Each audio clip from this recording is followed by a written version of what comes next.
Not all stories have happy endings. This is one such story. I stand amid the roar of a surf-tormented shore, and I hold within my hand grains of the golden sand. How few, yet how they creep through my fingers to the deep. While I weep, oh God, can I not grasp them with a tighter clasp? Oh God, can I not save one from the pitiless wave? Is all that we see but a dream within a dream.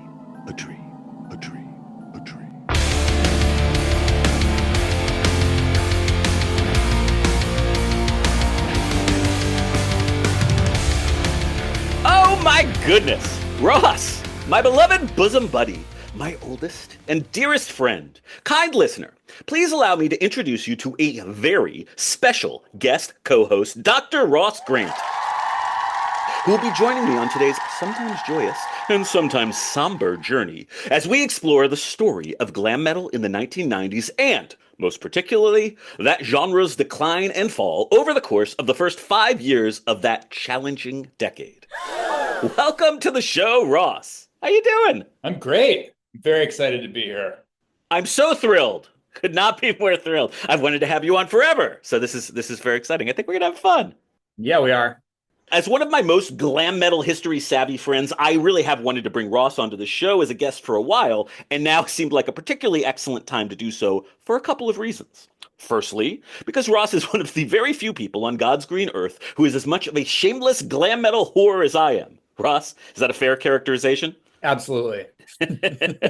Excellent. And secondly, because this is a particularly sensitive subject matter dealing in music that we all already know that John utterly fucking hates, and my getting the opportunity to chat with someone who actually cares about the music seemed like it might afford an opportunity for necessary catharsis. John, of course, will be back on the next episode and just as lovably snarky as ever. Never fear. Meanwhile, Ross, could you tell the lovely listeners just a little bit about yourself?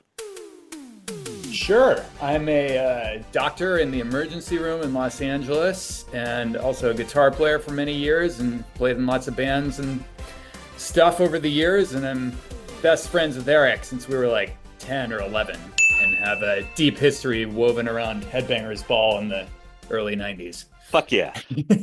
Ross, would you say that you moved to Los Angeles basically exclusively because it's the beating heart of the glam metal scene? Yeah, I was inspired by your stories of how you were going to drop out of junior high and move there when we first met, which you never did, which is disappointing. But then I decided to wait another 20 years and move down here. I feel like I let all of us down by never actually seeing that plan through, but I am really pleased that you're representing for the collective by having relocated to Los Angeles. Yeah, I'm here. I live, practically walking distance from the whiskey. So I'm in the thick of it all. It's so fucking cool. Yeah, you get to go see a lot of weird, late phase glam metal shows, right? Yeah, it's the best. The whiskey delivers so hard. You can go in there and just it's like a time capsule. You go back to 1989. It's awesome. So Ross and I both came of age playing in an assortment of youthful glam metal bands, including House of Pain, which actually was a reasonably cool name at the time because we came before the hip hop group of the same name. Thank you very much, Ross. That's true, right? That's right. But most important of all was our beloved Infinite Vision, a band which was probably a bit more alt-eclectic than it was glam, but I think you'll agree was certainly informed by all of the music, including glam metal, that we mutually loved. Ross, we could have been glam metal superstars. What the fuck happened to us? I don't know. You never moved to LA. I was going to follow you and you never went. It's totally my fault, isn't it? It is.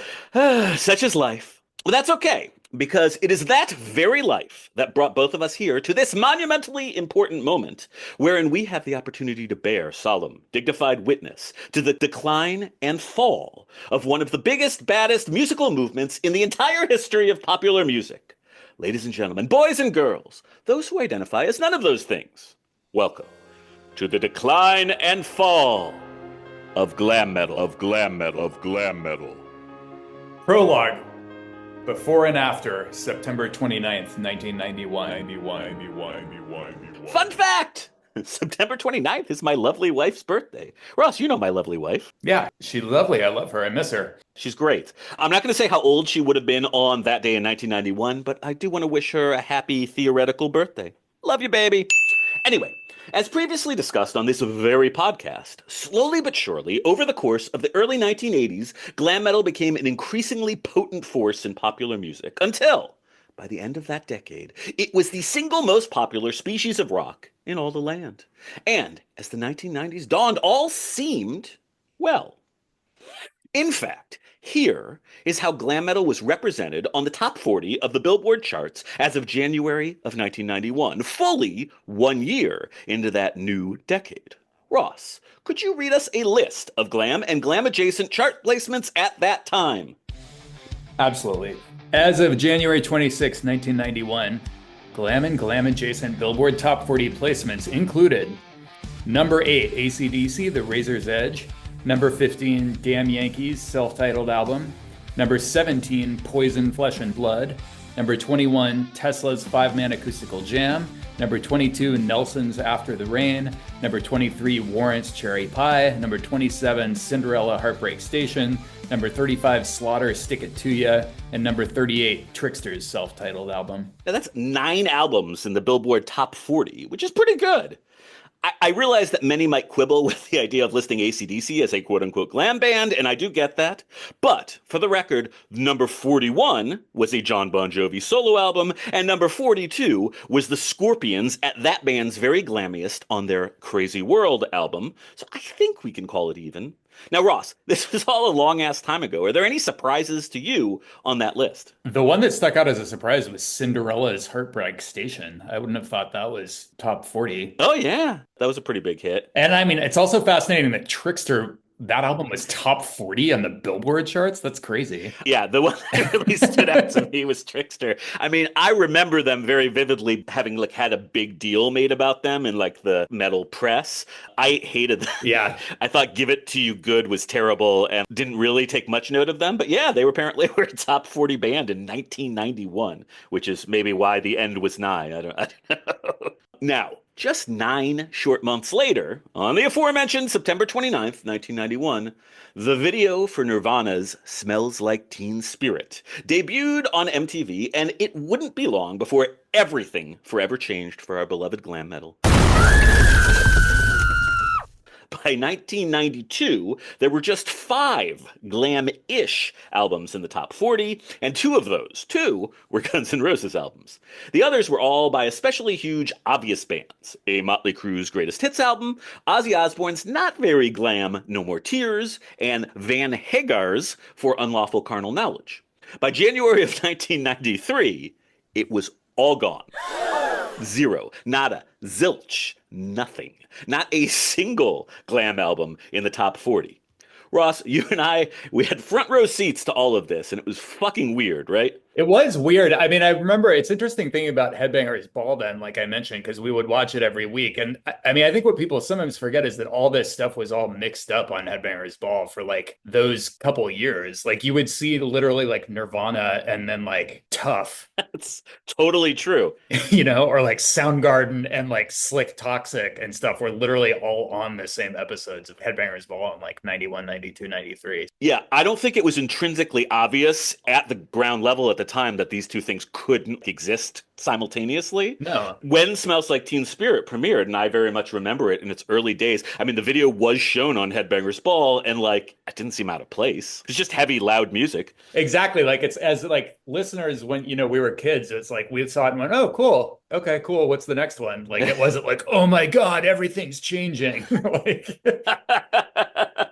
But apparently, as it turns out, most of society was fuck glam metal. It's horrible. I hate it, and I want it to die, which is kind of a bummer. Right. Here at Heavy Metal 101, we revel in exploring weird times, weird musical times, and the weird music that occurred in those times. And so, Ross, we're going to do that thing.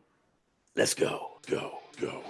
Chapter 1, Glam Before the Fall, 1990 to 1991. 91. So, it sometimes seems to me that there is a collective societal amnesia about the onset of the 90s and how well glam was seemingly situated at the start of that decade. As the writer Mike Moran noted in his excellent Medium article titled The 5 Stages of Grief as Experienced by Glam Metal Bands in the 90s, quote, Warrant, Poison, Cinderella, and Extreme all had multi-platinum albums in 1990 and 91.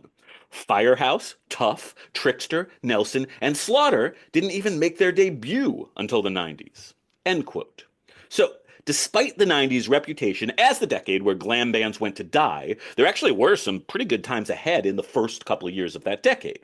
And so let's begin by talking about these sweeter, more innocent times before the grunge curtain truly came crashing down.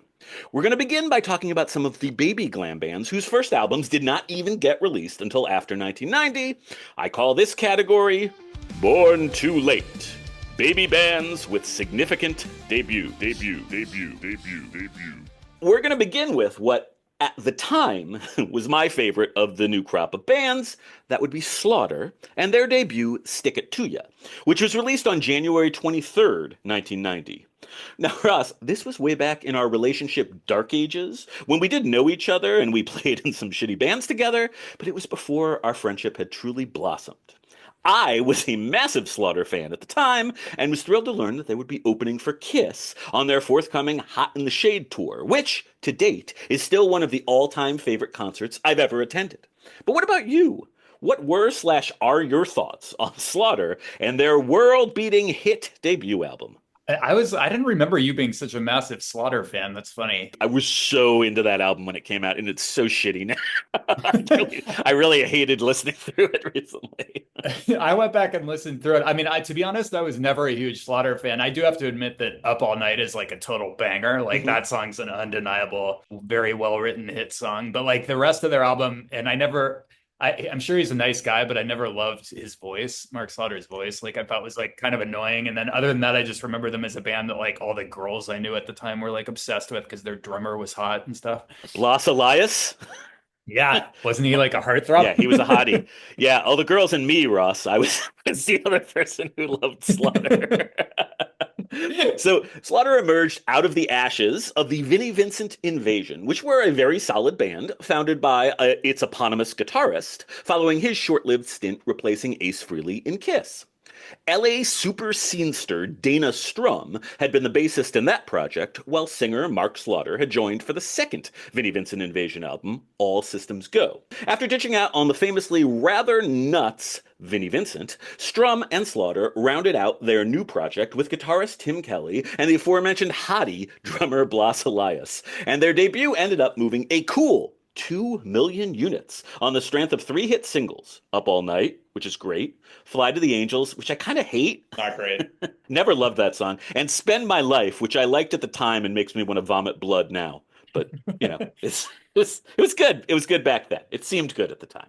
Their debut was indeed hugely successful. But the thing about these, quote, born too late, unquote, bands is that their fame window was just so fucking small. Slaughter released their sophomore album, The Wildlife, on April 21, 1992, and while it did debut at number 8 on the Billboard charts and certified gold, party was pretty much over by then. Their third album, Fear No Evil, was released into the darkened glam wasteland that was 1995, and it, by contrast, peaked at number 182 on the charts and did not certify. Ross, are you a fan of either of those lesser-known Slaughter albums? I kind of remember The Wildlife, I think, because I think it was on MTV a lot. I remember that album a little bit. I definitely had never heard about or thought about anything to do with Fear No Evil. I listened to it a little bit yesterday. It's great, right? It's just a brilliant masterpiece.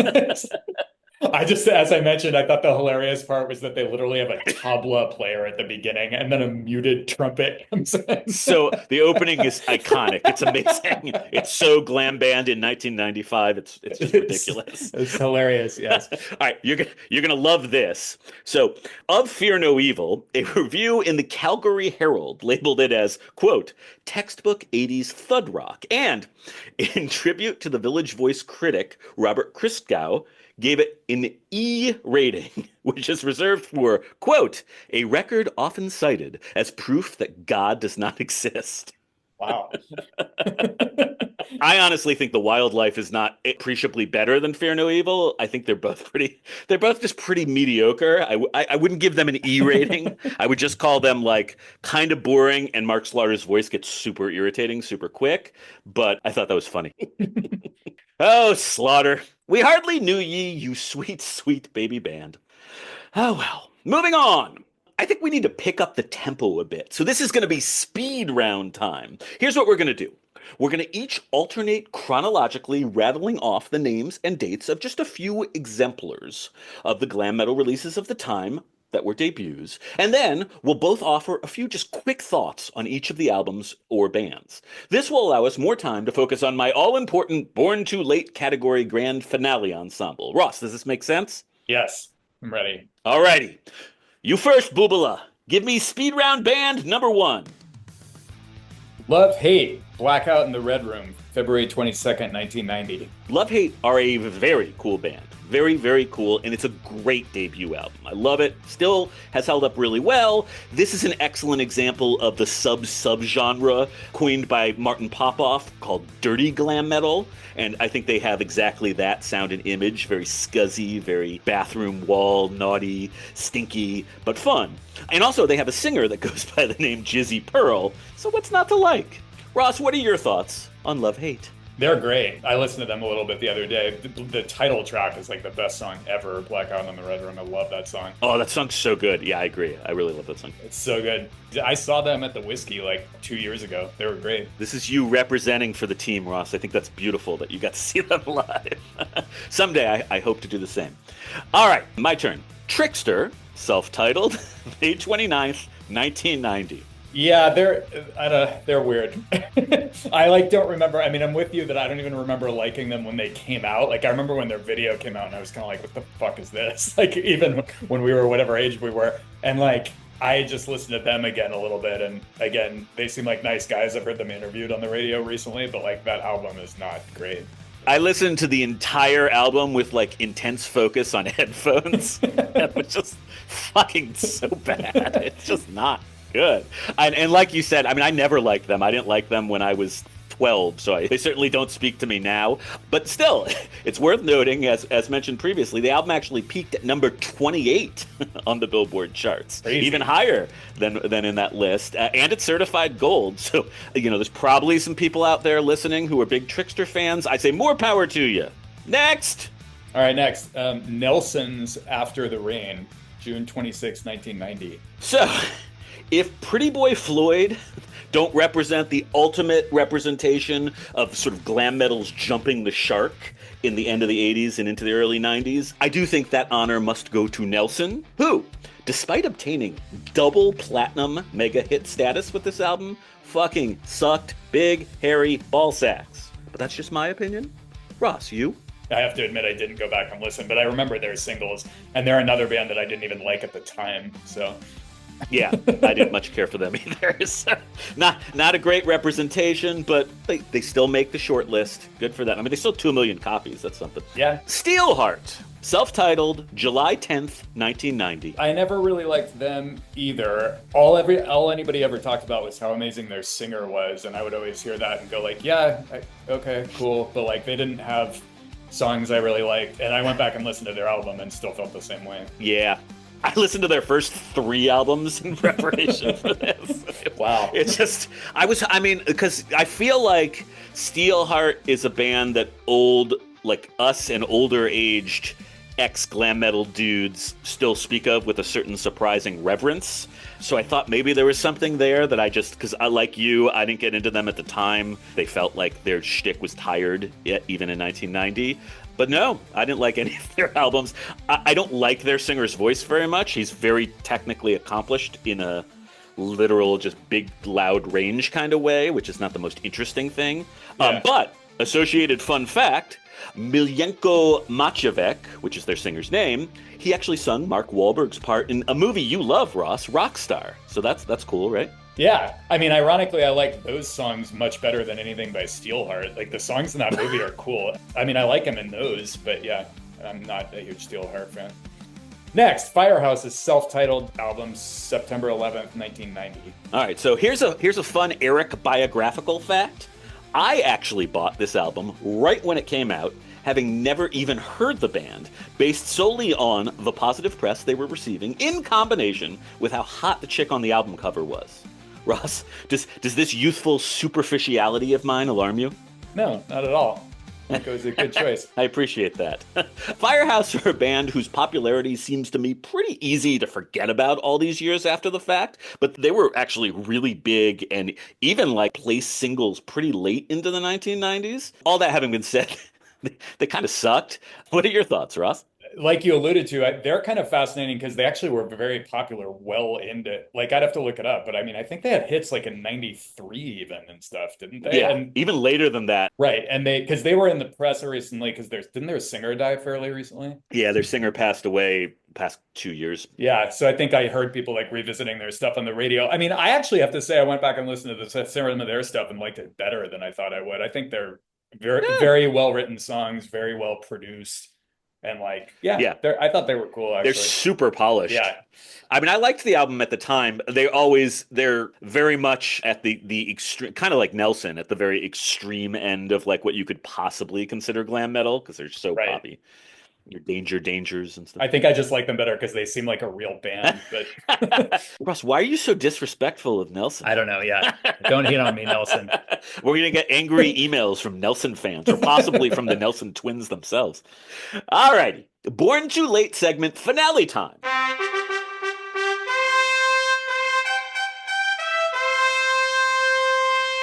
This last band might be stretching the rules a wee tiny spot, as I'm not sure that it is entirely reasonable to refer to White Trash as a glam metal band. However, I definitely think they did end up getting swept up into the post-fall of glam maelstrom, and therefore this placement seems reasonably reasonable, so we're going to talk about them. But why? Why is it so very important to me to find any possible excuse imaginable to cover the band White Trash? Ross, any idea why that might be? Because you love them and they're pretty obscure. So you want to shine a light on them. Yeah, I'm going to spread the gospel. I want people to know. A lot of people, they proselytize about Jesus. I want to proselytize about the band White Trash, or at least their debut album, because actually after that there's some seriously diminishing returns. But for me, White Trash, at least for a vanishingly short while, just fucking ruled. And if any good can possibly come out of this wacky little podcast, it would be reintroducing the world to this band's extraordinary self-titled debut, which was released on June 14th, 1991. Now, I just used the term extraordinary, and I truly fucking mean it. To this day, I'm of the opinion this is one of the greatest debut albums in all of music history. I mean that. Ross, what do you think? Hyperbole? Insanity? God's honest truth? Perhaps hyperbole. Fuck you! It's better than Appetite for Destruction. I didn't say it was the best. No, it's not better than Appetite for Destruction. That's right. You know how I sometimes qualify this, and this might make you feel better about it, is of bands who literally never did anything else of particular musical value, it's the best that I can personally think of. So eliminating your Jane's Addictions and your Guns N' Roses and your Led Zeppelins and some of the obvious choices, to me, it shines as much as anything else I could possibly think of. Okay, fair enough. They're great, though. I agree. White Trash emerged as a uniquely fun, potent synthesis of pop metal and funk from Queens, the third coolest NYC borough. They were founded by singer Dave Alvin and the Collins brothers, Ethan, guitar, and Aaron, bass. They eventually hooked up with drummer Mike Calderella and the, quote, badass brass, which consisted of Brendan Stiles, trumpet, Chris Arbisi, alto sax, and Terry Thomas, tenor and baritone sax. They got themselves signed to a major label, Elektra Records, who put out their debut album. I love this album so damn much. There is, of course, the fantastic single, Apple Pie, which peaked at number 39 on the Billboard charts, and also The Crawl, which eventually became the theme song for the Jon Stewart Show on MTV. Those are amazing, but frankly, every single track on this album really is fantastic. All of them. The songwriting is just so damn good. It's so much fun. Ross, would you concur that this is a fun album, great songwriting, greatness? All I can say is the two singles I do remember well, and they were great, both of them. I agree. I would have to delve deeper into the lesser known tracks. Ross, you're really fucking this up. You're dropping the ball. Sorry, buddy. This was the only album you really should have listened to. Everything else was a waste of your time. All right, I'll get to it. Okay, I still love you. Our past more than makes up for your foibles. Thank you. Unfortunately, White Trash pretty much completely fell apart following the release of their magnum opus. While singer Dave Alvin tried to keep things going, their second album, COCK, released in 1994, had an otherwise entirely different lineup, and the magic was, alas, gone. But we can still celebrate the glorious glory of their debut. So let's do that by taking today's first listening break, allowing us all to check out that delightful aforementioned debut single, Apple Pie. Glam Funk! Hell yes. Dear listener, pause the podcast, click the link, and Ross and I will be back with more from Glam's mighty last gasp on the other side.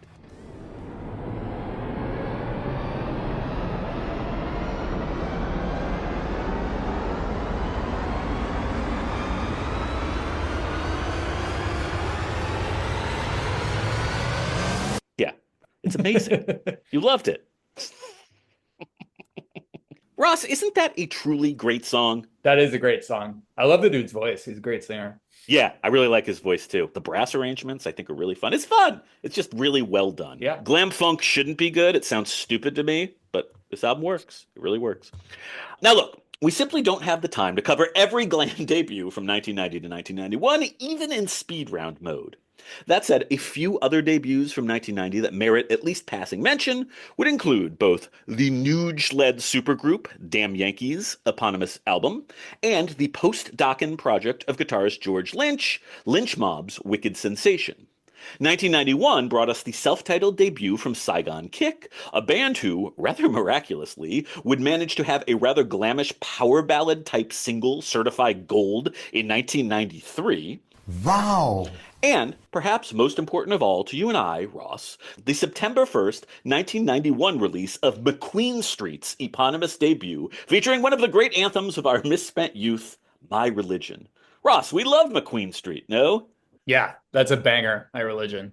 Great tune. Yeah, that song just kills. It absolutely kills. The album as a whole, it's pros and cons. But that song, a totally forgotten band that people should go back and check out. It's very, very good stuff. Are there any other thoughts you'd like to share on these or any other 1990 through 91 baby bands? Saigon Kick are an interesting one. Yeah, I forgot about them. Yeah. They were pretty huge around that time for a couple of years. And Yeah, it was actually their next album was the one that had Love is on the Way. Love is on the Way. Thank you. Wow. Yeah, I know, right? So it was later than this. I remember being a freshman in college in like 95, and that song was on the playlist of our University of Miami super alt 90s radio station. Yeah, they were kind of one of those ones that like slipped into being like, okay, being played by the grunge stations, I guess. That's weird. It is weird. Yeah, they're fascinating. Alrighty, next category. I called this one Glam Superstars Shortly Before the Fall. The Fall. The Fall. The Fall. July 2nd, 1990, Poison released their third album, Flesh and Blood. Flesh and Blood is an excellent example of a phenomenon which was quite common in late 80s and early 90s glam. Established bands attempting to develop a more mature look and sound, while Smells Like Teen Spirit would send that process into a hideous funhouse mirror-esque overdrive, it was the success of gritty glam-adjacent bands like Guns N' Roses, which I think first kicked off the process. Ross, does that sound like a reasonable assessment to you? Yeah, for sure. I mean, the interesting thing with Guns N' Roses during all this time is that I think people also forget that Guns N' Roses were massively huge at the same time as Nirvana and continued to be for years. So Yeah, with like no let up at all. no, not at all. I mean, when Nevermind was a huge, huge album, so was Use Your Illusion for the next like 4 years. Yeah, that's absolutely true. And I mean, I do think a reasonable argument could be made that Guns N' Roses had at least as much to do with like destroying glam metal as Nirvana, and that they were so much better than those bands and so much easier to take seriously generally. Yeah. And they also kind of changed fashion wise. They changed how they looked kind of in those years. I mean, Axl would wear like flannels and weird bike shorts and stuff. And then some of their best known songs are from that era with like November Rain and stuff. And they weren't really I mean, it's hard to say whether they were glammy or not, but their look wasn't glammy and their sort of vibe wasn't glammy. So I think you're right. I think they switched the whole genre themselves in a way. Yeah, it was definitely coming kind of from all sides, I think, as a result of those two bands at very least, Guns N' Roses and Nirvana. Yeah. On Flesh and Blood, we get glam both at its very stupidest, unskinny bop, and also at its smartest and most affecting, something to believe in. This was an album which contained multitudes, quite literally, in fact, in that, like so many albums of this era, it was way too fucking long. Ross, do you have any thoughts re the overall quality of Flesh and Blood? I thought it was good. I actually re-listened to this one again recently too. I mean, I thought in some ways, like I have sort of mixed feelings about Poison because like as musicians, they're kind of bad, but like in an endearing way that makes them still great. Yeah. You know, I think they write great songs and stuff. But I was going to say is that I think Flesh and Blood, they're actually like better objectively musicians and writers even than on their albums before this. Because like you said, I mean, Something to Believe In is a great song. And I was listening to Ride the Wind again, which I always thought was a really cool song from that album. And there's another ballad, I think, called Life Goes On. I absolutely love that song. Yeah, I mean, so to me, like it's almost, I would maybe even consider this the best of their first three albums. I really, really, really love Look What the Cat Dragged In, which is to me sort of indicative of the weird underrated fusion of punk and metal that really early glam was, because they were terrible musicians, but those songs are just so infectious and fun and stuff. I think Flesh and Blood is like their best collection of songs, and many of the songs really are excellent. I just think it's got too many songs, and you have stupid faux blues songs and shit that just kind of harshes the mellow of Flesh and Blood overall. It's just overstuffed. If you reduced it down to like a 35-minute album, it would be incredible. Fair. I mean, I only listened to the highlights, to be honest. So yeah, I feel that. So regardless of issues of both consistency and overall duration, Flesh and Blood was a monster hit, peaking at number 2 on the Billboard charts, going triple platinum, and putting the lie to the idea that glam bands were already on their way out prior to Smells Like Teen Spirits arriving on the scene. August 21st, 1990, Ratt released their fifth album, Detonator. While Poison were trying to figure out how to grow up gracefully in the public eye, in this phase of Ratt's career, our favorite glam rodents were heroically attempting to keep step with younger bands, like Poison, by polishing up their songcraft via an assist from pop metal folk hero Desmond Child, who both co-produced and co-wrote every single song on Detonator. Ross, you love Ratt. What are your thoughts on Detonator? I do love Ratt. Ratt are one of the bands from this era I honestly still listen to a lot. I think they're great. And Detonator is great. I thought that was a huge album for them, but maybe it wasn't. But I mean, Lovin' You's a Dirty Job, I always think of as like one of their best and biggest songs from that album. Yeah, I mean, I love that song. It was definitely like an MTV video hit and stuff. I don't know that it was a radio hit or anything like that. Maybe not, yeah. And there's that other song on that album called One Step Away that I love. Yeah, that song's good. Very, very Desmond Child like pop metal. Like Totally. it sounds. Yeah. I mean, that album definitely sound like kind of like. I don't know if glam metal bands can sell out. Like, I don't know if that's really a thing, but if they can, like, that's sort of Ratt selling out. Fair enough. I mean, I give you that, but I also just think it's like a very well produced and like well-made album. It is a very good album. I like it. I'm currently, I only just started like 2 nights ago, but I'm reading Stephen Pearcy's autobiography. Have you read that? Yeah, I've read that. It's so good. It's so ghost written. Whoever ghost wrote it is like an amazing writer. It's very well put together. I'm thoroughly enjoying it. It's incredible. Yeah. Good. I'm very into it so far. So Detonator is both a well-polished and well-written pop metal album. I totally agree. But Ratt's popularity simply wasn't quite holding up as well as that of their contemporaries.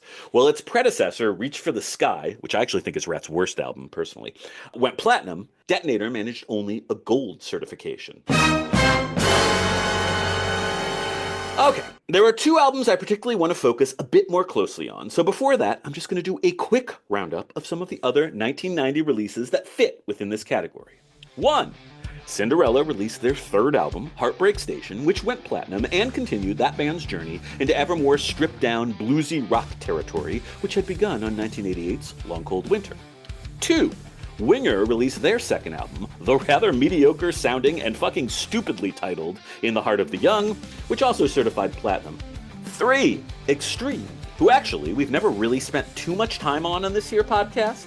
They released their 2nd album and first and only mega hit, Extreme 2, Porno Graffiti, which gifted the world with an indelible, folksy ballad, More Than Words, which was so universally appealing that even my extremely fucking dorky high school girlfriend, Ross, you'll remember her well, owned a copy of the album.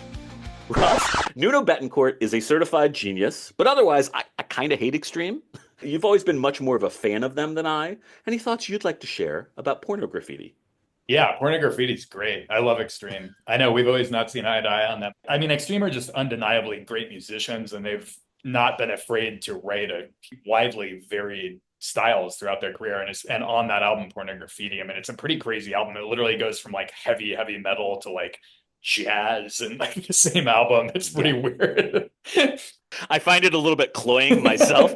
A brief summary of important releases by the Glam Masters in 1991 must include, of course, Guns N' Roses' 2 Use Your Illusion albums, which will be discussed in intimate detail on a forthcoming episode, Mr. Big's breakthrough sophomore release, Lean Into It, as well as possibly the finest album of the proverbial Van Hagar era of Van Halen, For Unlawful Carnal Knowledge. But there are 2 especially significant bands I want to now discuss in a teeny touch more detail before we close off this chapter. Warrant and Skid Row. September 11th, 1990, Warrant released their second album, Cherry Pie. Now here's the thing about Warrant. Aside from being an extremely accomplished and oft underrated band featuring one of the very most talented songwriters in all of glam metal, the late, great Jani Lane, I believe that the story of Warrant and their recordings across the 1990s is a near perfect encapsulation of the larger story of glam metal in that decade. And so, we are going to keep coming back to Warrant throughout this episode for reasons both educational and artistic. Ross, overall, what are your thoughts on Warrant? I think, like you mentioned, I think Jani Lane is a really good songwriter throughout a lot of his career. I think the band is good. They have like that weird thing where they're rumored to have not actually played guitar on their first album, which is sort of odd. On their second album, too. Oh, is that right? Yeah. So that makes it a little hard to assess, quote unquote, the band. But I mean, I think, you know, they're kind of one of those bands that's maligned a lot as being like really cheesy and stuff. But if you really listen to their songwriting, I think they have some great songs. Yeah, they're fascinating. The tragedy of their career trajectory because of their like first mega hit, which we'll talk about momentarily, is a bummer and probably led to Jani Lane's death, sadly. But you know, shit's complicated. Warrant, as you mentioned, they're a band that always got a lot of shit from a lot of people, and there is probably no single song or accompanying music video more illustrative of the decadent, silly decay at the wet, throbbing heart of early 90s glam metal than Cherry Pie, the title track of the aforementioned album. So, let's take what will be our first of 3 Warrant video breaks across this episode. This first video will give us the opportunity to see and hear what the band looked and sounded like at the very peak of their pure, unadulterated glam metal powers. Pause the podcast, click the link, watch the video, and we will be right back.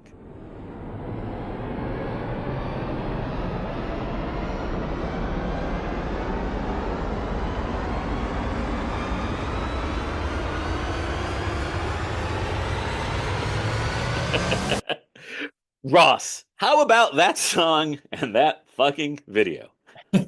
I mean, I don't even know if I want to discuss the video, but the song is, I mean, the song's actually good, I think. Like, I think it's, again, a very well-written song. I mean, obviously the lyrics are dumb, but the song in itself is a good song, I think. It's certainly got a memorable hook. I mean, there's no denying it.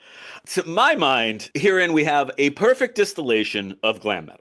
1, a sexist, silly, sing-along song that is about good times and fucking. 2, a video featuring a hot blonde chick with big boobs, the model Bobby Brown, who eventually became Mrs. Jani Lane for a very short time, and a bunch of long-haired, happy-go-lucky pretty boys. 3, a delightfully crude sex metaphor in the title.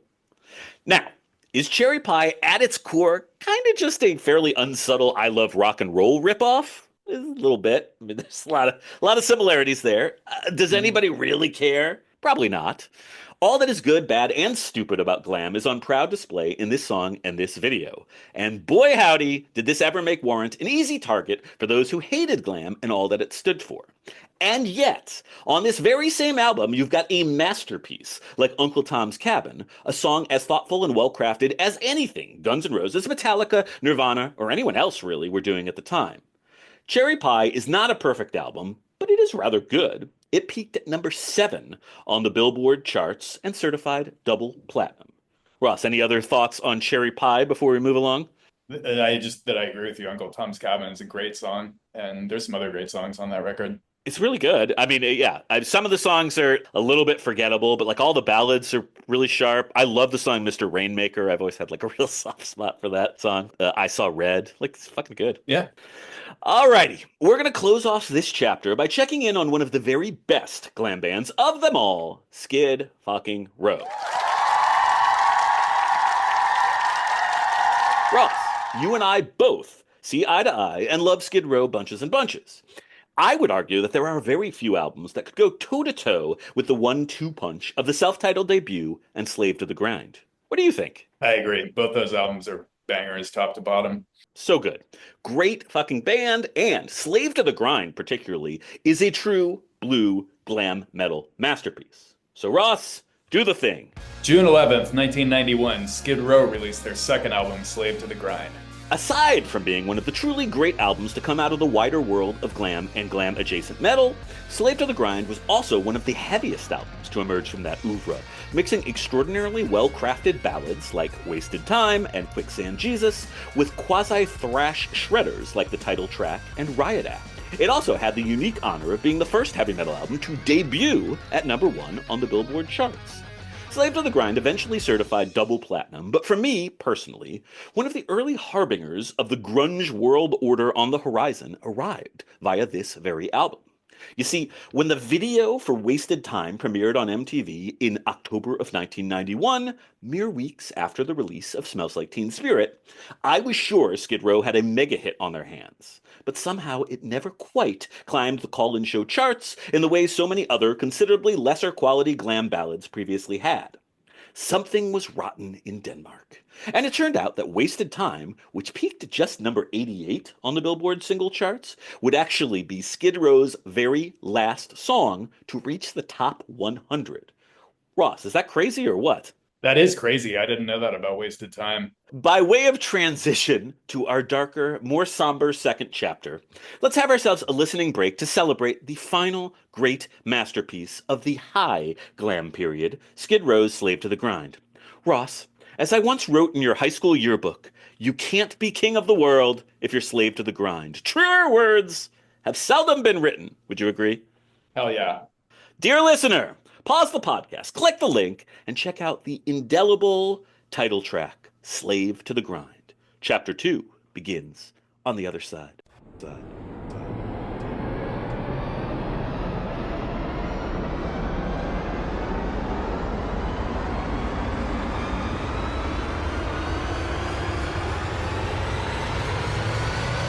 Chapter 2, Party's Over, Boys. Angry Glam, 1992 to 93. Here are some fun facts. Alice in Chains opened for Poison in 1991. Soundgarden was Skid Row's opening band in 1992. Alice in Chains also, at other points early in the decade, opened for both Van Halen and Extreme. You see, in the earliest days of glam/grunge coexistence, the two genres did not seem quite so extraordinarily different from each other as they do now. But then things changed. Here is how Mike Moran put it in the aforementioned article, The 5 Stages of Grief as Experienced by Glam Metal Bands.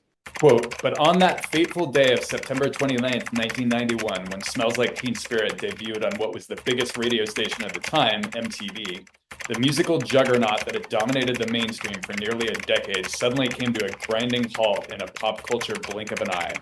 Well, okay, it took a few months, but by the time 1992 rolled around, everything had changed in the world of rock music, end quote. I was 14 when Smells Like Teen Spirit premiered, You, Ross, were a year younger.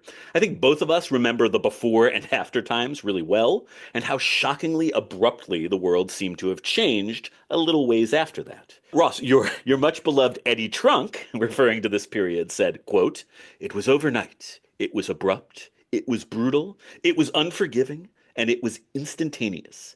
End quote. Does this sound like a fair characterization to you? To be honest, I have to push back on my beloved Eddie Trunk a little bit.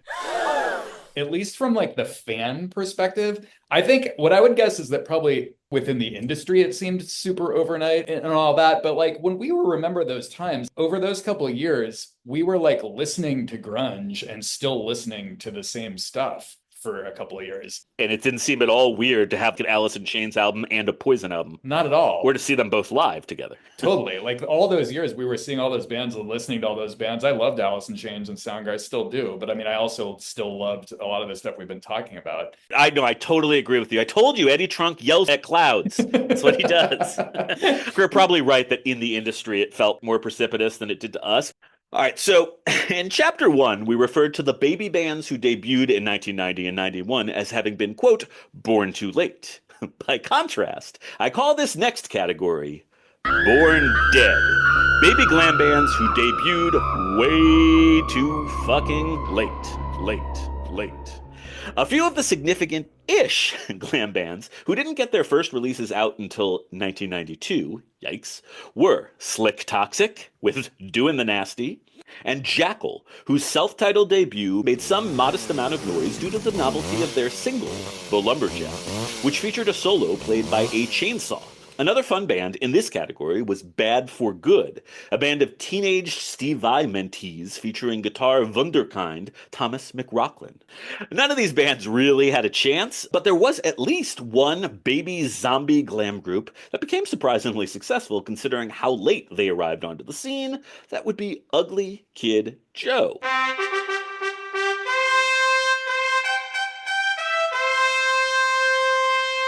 Now here's the thing. Ugly Kid Joe first released an EP, As Ugly as They Wanna Be, in October of 1991. So although the Smells Like Teen Spirit virus already was spreading by that point, Ugly Kid Joe did benefit from being able to stake a claim on the popular attention span pretty early into that post-Smells Like Teen Spirit period. They managed this via the March 19, 1992 release of the single, Everything About You, which benefited both from being featured on the hugely popular Wayne's World movie soundtrack, and also by having something of a snarky sense of humor about it, which was probably more in touch with 90s sensibilities than most of their glam metal peers.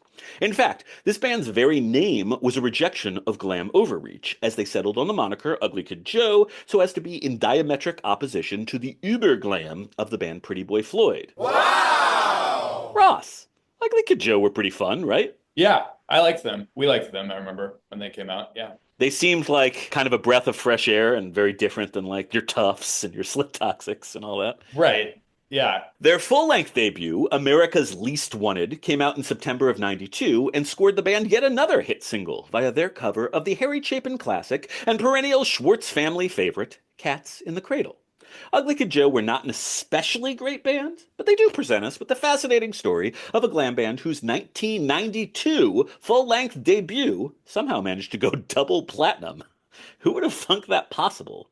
Ross, it is pretty wild to think of Ugly Kid Joe going double platinum in 92, isn't it? That is crazy. I would not have thought they sold that many albums, but I guess that song was pretty massive. Wait, was the cover also on the same album? The cover was on the full-length album. Everything About You was on the EP. Okay. Yeah, those songs were all over the place, so yeah, good for them. I would not have known that. Yeah, managing 2 hits. Like they were a 2-hit wonder, but still, that was pretty impressive in a very difficult climate. Yeah. So those are the proverbial Born Dead debuts of particular note from this period. However, to my mind, the most truly fascinating glam stories from 92 and 93 arise from an examination of the first wave of post-Nirvana musical responses from the more well-established glam masters.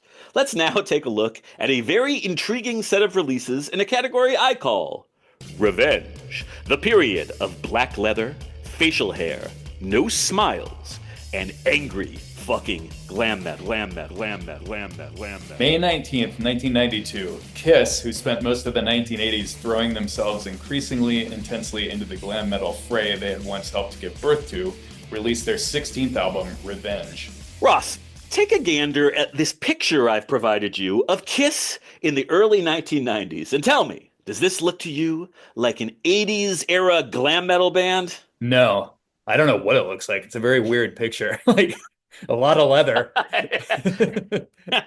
They look angry, don't they? They look like they're going to take you down. Right. No smiling. It is definitely a very specific window in a very specific time because, yeah, they really don't look like anything. They're just kind of pissed off and very, very much in black. They've got facial hair, they're head to toe black leather, nary a smile to be seen. So this, to me, is the personification of angry glam.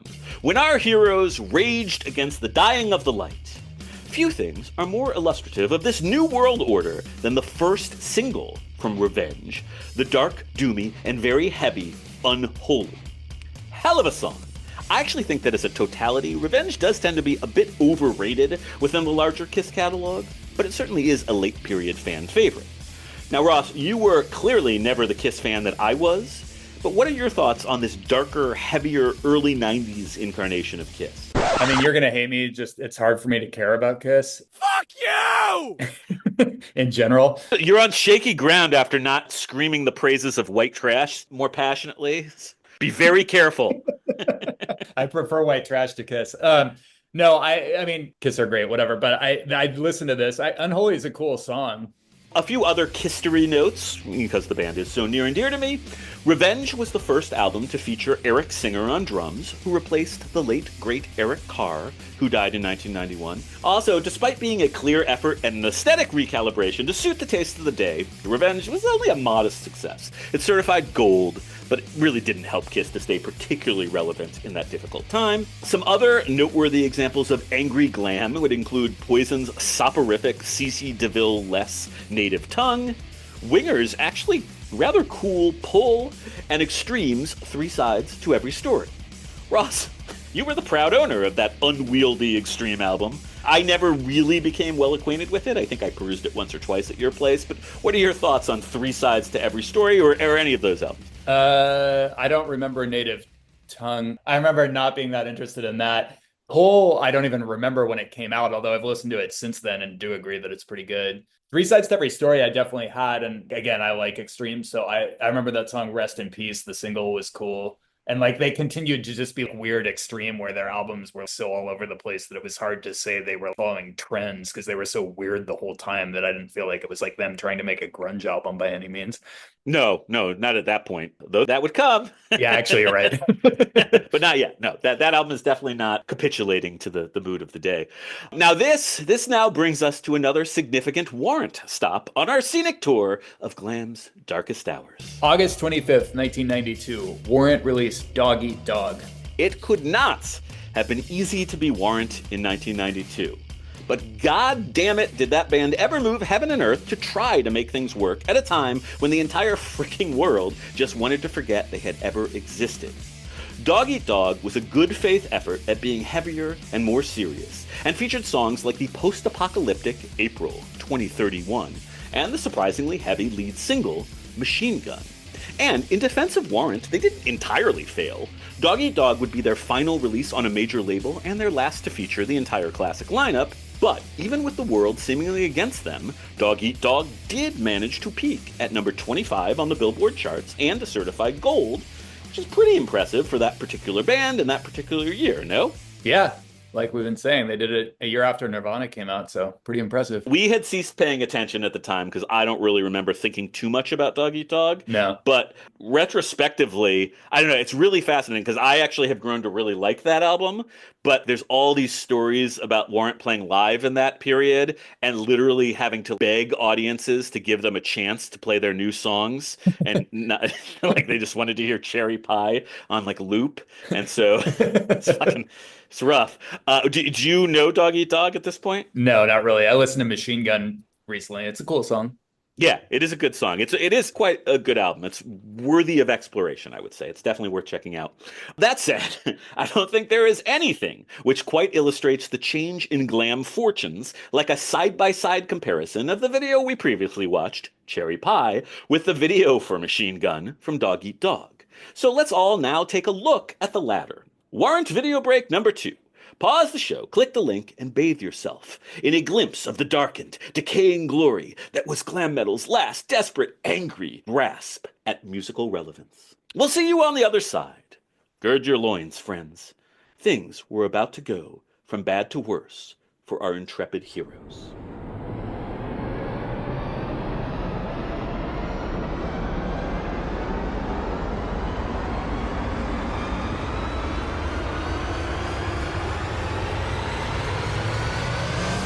Chapter 3. Right. What the fuck word is that? What does that even mean? Ross, come on. Only on Heavy Metal 101. Ragnarok is the Norse mythological idea that at the end of time, all of the gods will die. Wow. Okay. It's basically the Norse apocalypse. Okay. Well, good. I just want to know how to pronounce it. Sorry, Ragnarok. Ragnarok. Chapter 3, Ragnarok. The final fall of glam metal, 1994 to 95. Five. Referring to this cold, bleak mid-90s period, Slaughter frontman Mark Slaughter said, quote, "We were running around on a tour bus, barely keeping the gas going. It was a very rough time." Of that same time, Ratt bassist Juan Crucier said, quote, "All of a sudden I go from having a way to make a living to absolutely nothing." Ross, the mid-90s. Now, this time was pretty fucking weird.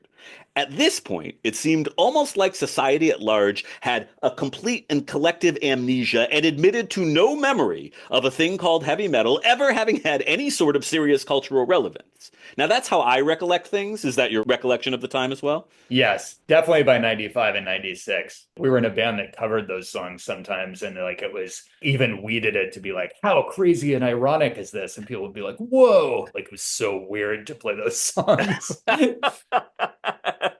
And these are songs that 5 years before had been top 5 hits. Totally. Yeah, it's not like people didn't know them. They just thought it was crazy to revisit them, which is definitely weird. Now, by contrast, I also remember in this very same period being utterly stupefied when you and I, amongst others, attended a Skid Row concert at a fairly modest-sized venue, the Warfield in San Francisco, in 1995, and we noted that much of the audience at that particular show looked exactly the same as they would have looked 10 years earlier.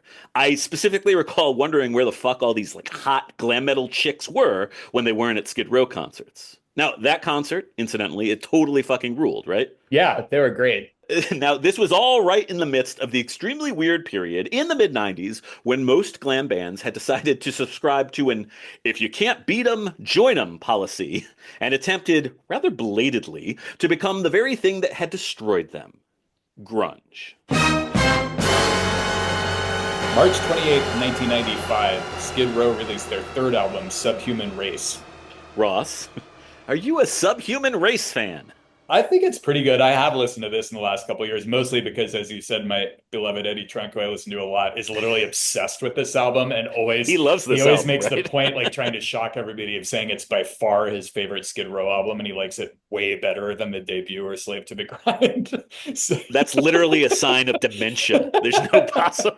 Like, I don't hate Subhuman Race at all, but it's not as good as the first two albums.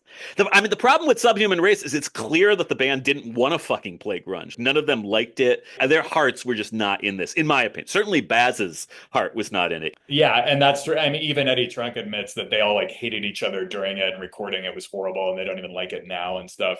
But yeah, I've listened to it. I think like some of the songs are good. I think, Sebastian sounds good on it. Some of the songwriting is good. Well, albeit kind of funny because they do the funny thing where like they randomly put songs in 7 and 5 and stuff to like sound like Soundgarden. Which, as you do circa 1995. Right. I think that probably the only fact one really needs to know about Subhuman Race to explain it all is that Skid Row has literally never played a single song from it live since 1996. That's wild. That's not a sign of an album that the band is terribly attached to. That said, it really, like we're saying, it's not unbearably awful or anything. It's a very solid attempt at emulating a style that was frankly outmoded by the time they were doing it, and that they don't really sound like they much wanted to do in the first place. I just think it's tough to succeed artistically when you hate each other and you don't particularly like the music you're playing. It's not really a recipe for success, unless you're Eddie Trunk, apparently. Here's another telling fact. Slave to the Grind sold 134,000 copies in its first week of release. As of the year 1999, fully 4 years after it had been released, Subhuman Race had moved approximately 165,000 total copies. Now, Ross, would you agree that that says something about something? Yeah, to say the least. Yeah.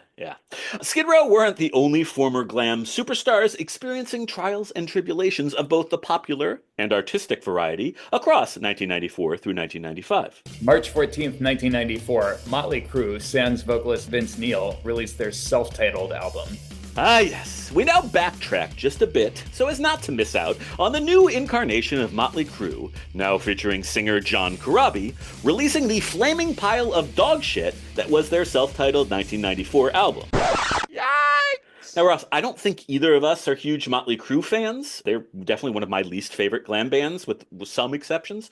But are you familiar with this one? A little bit. Again, I agree with you. I've never cared all that much about Mötley Crüe. I know this album a little bit. I mean, this is another one that weirdly sort of similar to that Kiss album, that now it's cool apparently among Mötley Crüe fans to consider this as like an unsung classic that was actually amazing and nobody really appreciated it at the time. So I don't know. You've listened to it more than me. I listened to a couple of tracks and thought it was like okay, but I kind of honestly think that of most Mötley Crüe albums, so it's hard to evaluate. I don't subscribe to the idea that the Vince Neil-less era was spectacular, or that they did anything that was an unheralded masterpiece or anything like that. I just think this album is fucking boring. It's totally unmemorable. There's just nothing interesting about it. What is interesting about the time surrounding the album, to me at least, is that in this period, the 1990s, Mötley Crüe had literally just re-signed with their label, Elektra, for a staggering $25 million. What?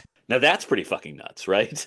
That's absolutely insane, actually. I cannot believe I mean, how? Because, I mean, can you imagine how much money Elektra must have lost? Oh, my God. I mean, Mötley Crüe have made zillions of dollars since then, but in that era from record sales after 1994, they must have made like hardly anything. So yeah, I don't know who was in charge of that deal at Elektra, but that's crazy. I'm assuming somebody was fired as a result That's of that. insane. Yeah. Well, and I don't think they actually knew at the time they signed it that Vince Neil was not going to be a part of the next album. So I don't think that was thrilling to them. Even if he was. Yeah, I know. It was a very dumb decision. So, I mean, that's the thing, is that, Mötley Crüe obviously are a really popular band, and even in the darkest of times, this album, it did certify gold, which is pretty impressive in the time. It peaked at number 7 on the Billboard charts. If you take away the context of a fucking $25 million signing, what? That's more impressive than I would have expected, but I guarantee you they did not make $25 million back on the sales of that album or on the success of tours or anything like that. That said, Ross, the self-titled Mötley Crüe album was fucking boring. Do you know who was not boring when attempting to recalibrate their glam sound to meet 90s popular music sensibilities? Warrant? Fucking Warrant! Janie Lane and motherfucking Warrant. Are you ready to talk ultraphobic? Hell yeah, let's do it. Yes!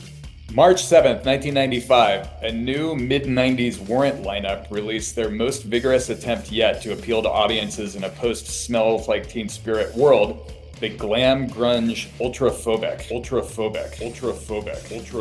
So, despite the fact that Warrant were obviously, at least in part, pretending to be Alice in Chains on this album, ultraphobic still does sound fundamentally, at its heart, like Warrant. And ultraphobic still, to my mind, has enough of that Janie Lane secret sauce, such that the album is much more interesting than I think a lot of people realize. So, Ross, I know I've been singing its praise just recently. Have you listened to ultraphobic since? I listened to it a little bit. I listened to the main singles and stuff. Yeah, sounds good. It's a good album. It's not an incredible masterpiece, but it's as good as pretty much as anything Warrant did, with a few exceptions. I would say the opening of the album, particularly songs like Undertow, Followed, and Family Picnic, they're just great. They're great. It's a very interesting album as well. It's very much of its time in a fascinating way. Now, I know you did check out the video for Family Picnic in preparation for the episode. What did you think of that mid-90s gem? It's a good song, like you said. I mean, it sounds like Janie Lean singing the same way, but being a very good writer and just having his band do a completely different style of music under his voice, but pretty successfully, I think. I mean, the funny thing is, if you took his voice away, it would sound like a new metal-ish late 90s, like Disturbed or like some of those bands. Like it almost sounds like that, but just it sounds totally different because of his voice. And I'd also argue that, honestly, just from a songcraft and hook standpoint and stuff, a lot of the songs are better than a lot of those bands. I mean, it is really good. I mean, this is blasphemy, but all right. So it's Warrant trying to sound like Alice in Chains, I would say, is probably the most logical thing that they were emulating. Yeah. I don't think it's that weird to say that Janie Lane is at least as accomplished a songwriter as Jerry Cantrell. They're both really talented people. Yeah, I agree. So while listening to Family Picnic, I found myself reflecting on the long and strange journey between the hook "She's My Cherry Pie" in 1990, contrasted with the hook "We All Die Alone" just 5 years later. There's very little I could say which would more eloquently convey precisely where glam metal was by 1995 than that which is on display in the video for Family Picnic. So then, let's take one final video break so that everyone can check out how a very, very different Warrant and glam metal really writ large were presenting themselves to the public by the midpoint of that extremely challenging decade. Pause the podcast, click on the appropriate link just one last time. Ross and I will be back on the other side to wrap things up.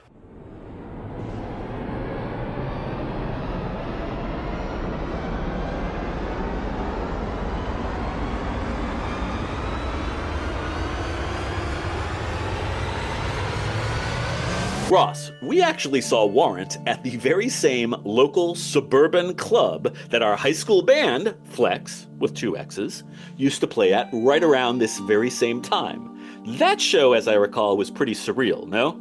Yeah, that's a crazy memory. Yeah, they played at Maestro's in San Ramon. And it's interesting to say we saw Skid Row. I guess it would have been like a year or two before that at Warfield, and then saw Warrant at Maestro's, which is literally like fits, 200 people, maybe? Yeah, a couple hundred people in suburban Contra Costa County. So weird. Right. So, by 1995, glam metal was clearly in the process of going out not with a bang, but rather with a whimper. A few other fantastically odd experiments in glam/grunge from 1995 include Extremes Waiting for the Punchline, Bullet Boys, Acid Monkey, and Danger Danger's Dawn. Ross, are you familiar with any of these peculiar musical oddities? I have to be honest that I think you lost me by this point. I do not know. I wouldn't have even the only title I even recognized is Extremes Waiting for the Punchline. I definitely was not privy to the Bullet Boys or Danger Danger's 90s albums. This is stuff that escaped everybody's attention, I feel like. Definitely, these were not on anybody's radar in 95, 96, what these bands were up to. Right. However, I have perused each of these albums, and I found them all pretty interesting. Not great, not even good maybe, but definitely interesting. Extremes Waiting for the Punchline opens with a song called There Is No God. No God! And I feel like that pretty much says it all. When you're talking about, fun-loving Extreme with Kid Ego and Get the Funk Out, now performing songs called There Is No God. No God! Grunge itself was pretty much completely dead by 1995. Kurt Cobain had died 1 year before, and the world was moving on from even that. So what possible chance did these poor, sweet, misguided glam bands have? So, like I said at the outset, not all stories end happily, and this story ends with extreme wailing about there being no God, no God, no God, no God, no God, no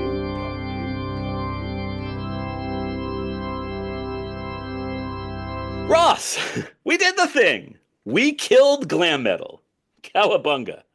How are you feeling about your first HM 101 co-hosting experience? I loved it. It was an incredible experience. You were a rare delight, my friend. It was ever so lovely having you. Really fucking great.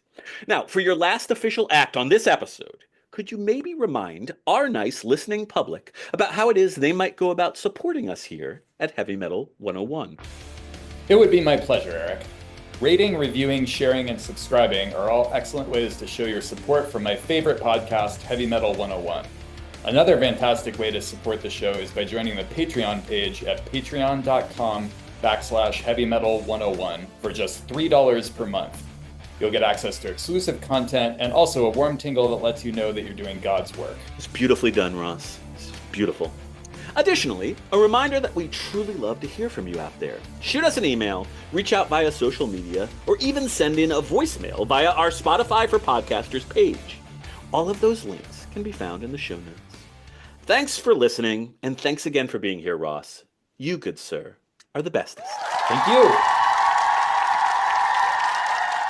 And now we must be parted.